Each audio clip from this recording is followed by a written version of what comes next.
não houve ao longo dos anos um amadurecimento com essa questão da regulação ambiental, Técio? Assim, a gente sabe que a gente tem muitas amarras regulatórias quando a gente pensa em meio ambiente, mas, ao mesmo tempo, a gente já vive num mundo em que a desburocratização mostra resultados muito positivos. Nesse setor, a gente ainda não avançou? Não, eu acho que a agenda ambiental, e aí a gente tem que dividir a agenda ambiental em, talvez, eu acho que duas grandes agendas, né? Quando a gente fala setor portuário, né?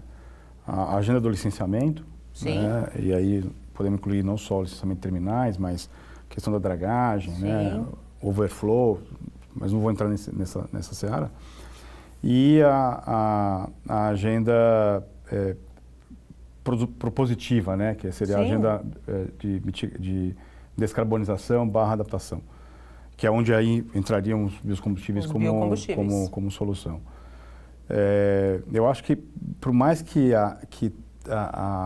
o órgão ambiental, né, o governo, tenha uma certa responsabilização de estabelecer diretrizes, eu acho que existe também um movimento de mercado que talvez seja mais importante, e o driver desse movimento está muito mais ligado a imposto e os instrumentos econômicos do que a redução efetiva, né?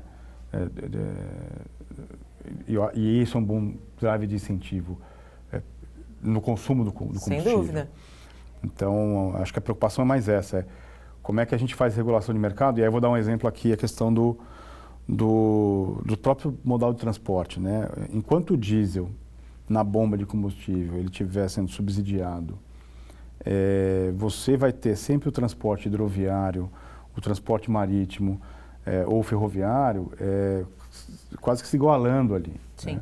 A gente sabe que a matriz brasileira ela é predominantemente rodoviária, mas a cabotagem brasileira ela perde muito com o subsídio do diesel no transporte rodoviário. E a gente tem um potencial muito grande de cabotagem, né? É enorme. A quantidade de caminhão que desce da Zona Franca de Manaus, do Arco Norte, e podendo usar a cabotagem como transporte, obviamente que isso ainda acontece por causa do diesel subsidiado. Né? Então, assim, se fosse pelo menos biodiesel num aumento, né, do percentual. Outra questão que eu adicionaria, fora a questão ambiental, é que a gente sabe que a nossa atividade é uma atividade extremamente regulada em termos de agências de diferentes esferas, municipais, estaduais e federais.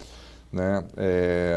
Nós, por exemplo, na Stolt, nós temos 18 entidades que regulam a nossa atividade. Então, praticamente toda a semana, ou a cada 2 semanas, nós temos uma auditoria de uma entidade regulatória diferente. E o quanto isso impacta na operação? Muito, porque praticamente você precisa ter uma equipe praticamente só para receber fiscais. Né? E muitas vezes, se a gente pegar, por exemplo, um procedimento de entrada no terminal, né? Você tem a Polícia Federal com o SPS Code, você tem o Ministério do Trabalho e Emprego, você tem o Ministério Público, você tem, enfim, 4, 5 agências regulatórias para regular como é que deve ser a tua entrada, portaria, como é que você teve... E muitas vezes são conflitantes, né? Então, você fica numa situação de como é que eu crio, né, um procedimento único... Linear para todos, né?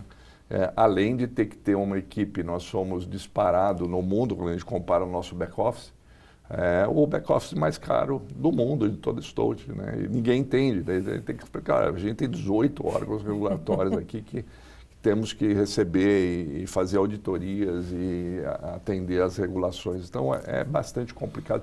Seria importante a gente conseguir ter algum tipo, né, de eficiência entre os órgãos governamentais de diferentes esferas para que ajudasse o negócio a prosperar. Na verdade, uma padronização seria muito importante quando a gente pensa nisso. Né? Ou, por exemplo, você fazer acordo entre os órgãos anuentes para você ter uma única fiscalização que faça o cheque de tudo. Né? Exato. E que alimente as demais.